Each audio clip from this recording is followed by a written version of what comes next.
Bom, antes de eu dar essa explicação aqui, o que eu cansei de falar já, eu falei muitas vezes sobre o poder energético do combustível. Eu já falei que a gasolina tem um poder energético maior do que o álcool, entendeu?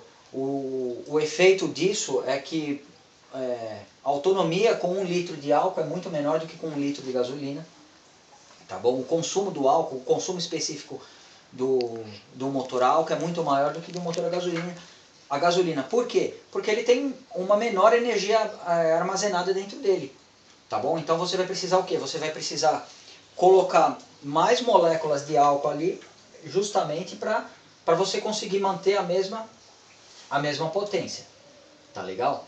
Então eu já falei muito nisso e eu não falei sobre uma coisa que é conhecida como octanagem. Octanagem, tá bom? O que seria a octanagem de uma forma bem simplificada? De uma forma bem simplificada, a octanagem é uma característica exclusiva da gasolina, mas o álcool ele tem um parâmetro que pode ser tido como equivalente a isso daqui. A octanagem é a resistência que a gasolina ou que o combustível vai ter à combustão espontânea. E por que aconteceria uma combustão espontânea? Imagina um pistão aqui no ponto morto inferior.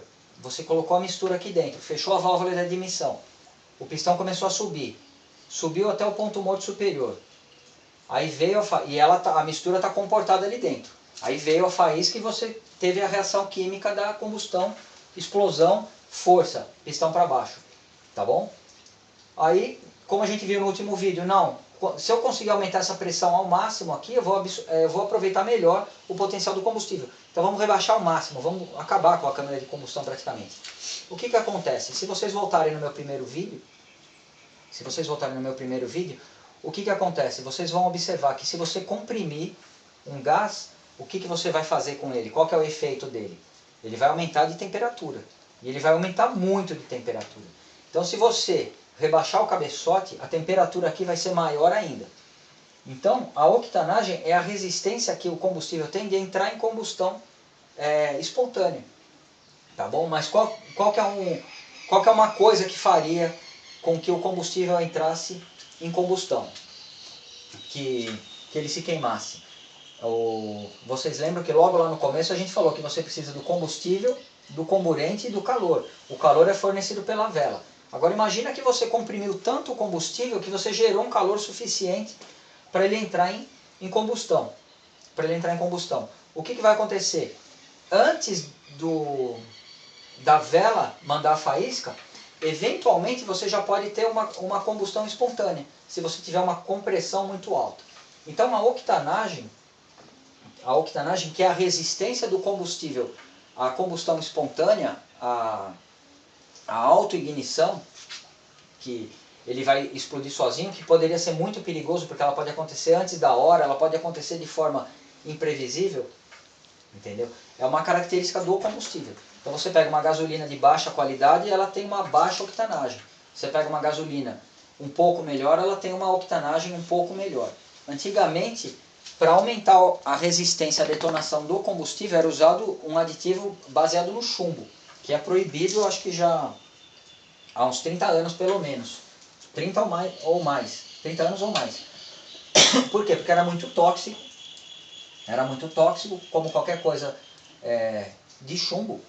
Então eles passaram a usar outros tipos de aditivos aí para evitar, para manter o combustível mais previsível, para que você conseguisse determinar uma pressão máxima aí onde ele suportasse sem entrar em combustão.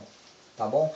No Brasil, por fatores políticos e também para aumentar um pouco a octanagem, é usado o álcool anidro, que é o quê? Que é o álcool sem água. Não é o álcool hidratado da bomba que você pega, é o álcool puro, sem água nenhuma. Isso teoricamente. Então o álcool ele teria, teoricamente, aqui o poder de elevar um pouco a octanagem da gasolina, a resistência à detonação. Tá legal? Então, o fator limitante seria a qualidade do combustível, ela vai estar ligada diretamente à tua limitação na taxa de compressão.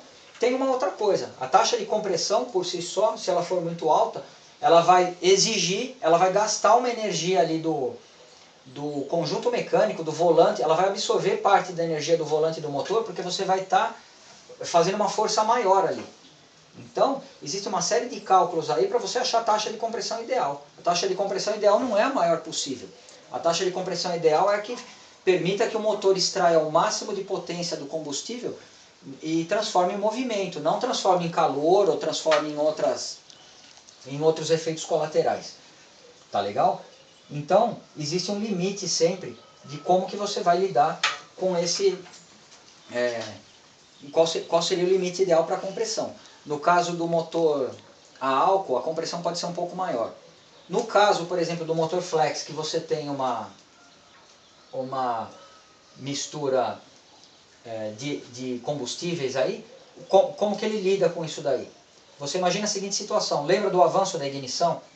O que eu falei logo no começo do avanço da ignição? A faísca tem que sair no ponto morto superior? Não, ela tem que sair um pouco antes. Por que ela tem que sair um pouco antes? Ela tem que sair um pouquinho antes para quê? Para você conseguir atingir a máxima pressão possível dentro da câmara de combustão no momento exato que o pistão estiver aqui no ponto morto superior. Aí, teoricamente, é que você vai ter o maior aproveitamento. Por isso que você tem um pouquinho de avanço. Tá bom? Então, você vai... Quando a rotação aumenta, esse avanço vai ter que aumentar um pouco. Quando a carga aumenta, esse avanço reduz um pouquinho. E assim por diante, conforme a gente já viu isso daí nos vídeos anteriores. Tá legal? Agora você imagina, você tem uma câmara de combustão que se você colocar uma taxa de compressão muito alta, se você colocar uma mistura só de gasolina aqui e deixar o ponto adiantado, o que acontece? Provavelmente a pressão vai ser muito grande ou ela vai entrar até em combustão. Não, desculpa.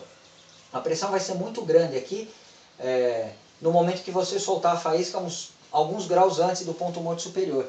Isso daí pode gerar um outro efeito de batida de pino no motor, de detonação.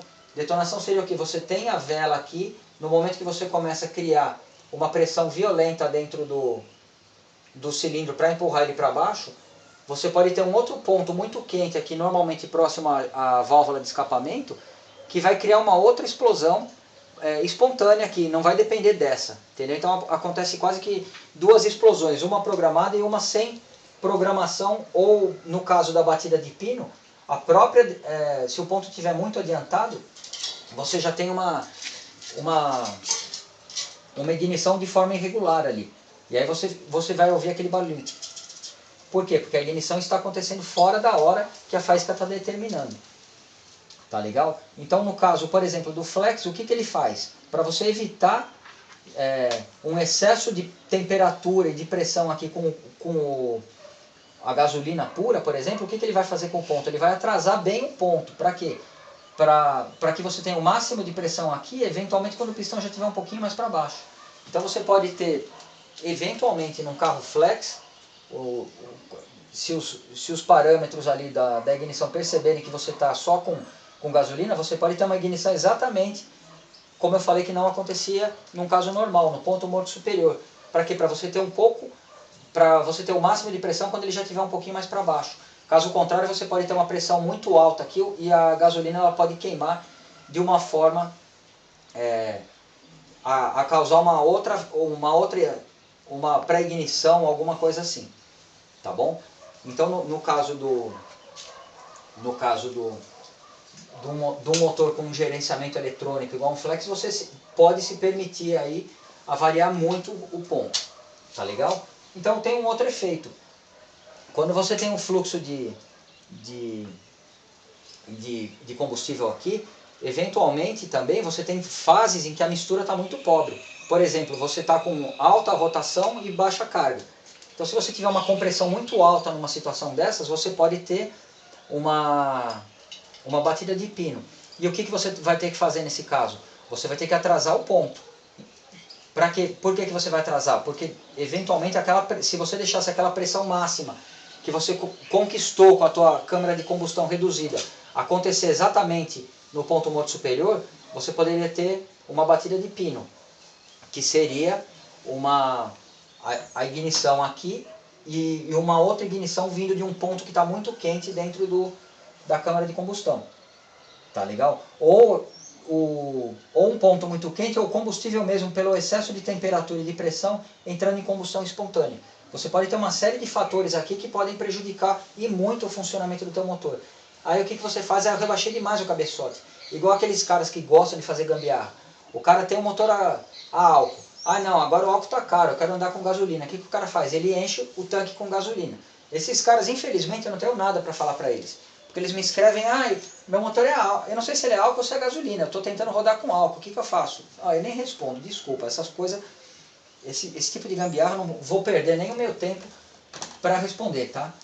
Um motor a gasolina é um motor a gasolina e um a álcool é um motor a álcool. Não tem como você, eu só vou trocar o giclê e vou rodar com álcool, eu só vou trocar o giclê e vou rodar gasolina. Se você tem um motor com uma taxa de compressão alta do álcool e vai colocar gasolina, o que você vai ter? Você vai ter uma batida, uma detonação, uma batida de pino muito violenta por causa da compressão. O que você tem que fazer logo de cara? Você tem que atrasar o ponto. Se você atrasar o ponto, você faz a pressão máxima do combustível, a pressão máxima da queima, acontecer não no ponto morto superior, um pouquinho para baixo, um pouquinho depois. E aí na prática você está fazendo o quê? Você está tendo a mesma pressão que você precisaria se você tivesse uma câmara de combustão um pouquinho maior e o ponto de ignição um pouquinho mais adiantado. A única diferença é que teu motor ele vai ficar mais xoxo na hora de andar. Tá legal? Então tudo vai ter alguma coisa onde você vai perder. Não adianta você falar, só vou ter taxa de compressão. O contrário é a mesma coisa. Eu tenho um motor a gasolina, agora eu resolvi que eu vou usar álcool porque o álcool é mais barato. Entendeu? Até moto, o pessoal costuma fazer isso. A moto faz 50 com 1 litro de gasolina.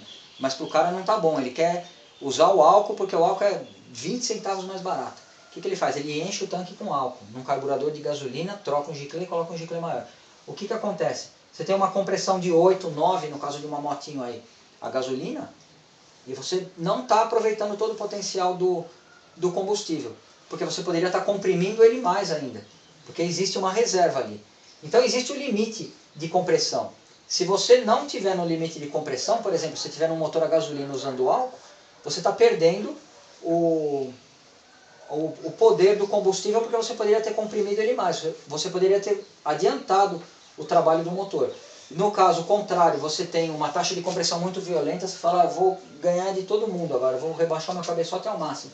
Entendeu? Aí o que acontece? O motor vai começar a bater pino com muita violência e o que você vai fazer? Você vai ser obrigado a atrasar o ponto. Atrasando o ponto, eventualmente 2, 3 graus, até no ponto morto superior, vai acontecer a faísca, a pressão máxima aqui vai estar quando o pistão já estiver descendo.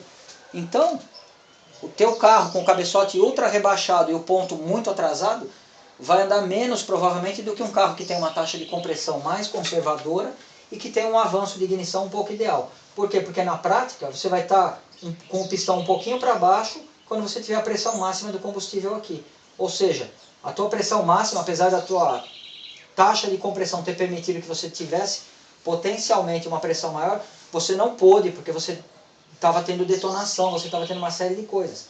Então existe um limite, e normalmente é o limite que todo fuçador de carro, todo picareta que mexe sem saber o que está fazendo, acaba ultrapassando. O cara rebaixa demais o cabeçote do carro. Aí o carro fica batendo um pino terrível. Aí o que o cara precisa fazer? O cara começa a atrasar o ponto. Até que o carro volte a funcionar praticamente do jeito que funcionava antes dele rebaixar o cabeçote. Mas ele acha que ele está levando vantagem. Então, qualquer serviço relacionado à alteração no volume da câmara de combustão vai depender de um monte de fatores. Um monte mesmo. Primeiro, a qualidade do combustível, o tipo de combustível que você está usando. E a gente está falando aqui da taxa de compressão estática. Que é o quê? Que é você pegar o pistão aqui de baixo, fazer essa conta que eu mostrei e ela te apresentar. Por que estática? Porque na verdade o motor ele não funciona no ritmo que a gente está conversando aqui. A gente ficou 10 minutos falando e o pistão está parado aqui em cima. E a gente está só conversando a respeito do que pode ter acontecido aqui.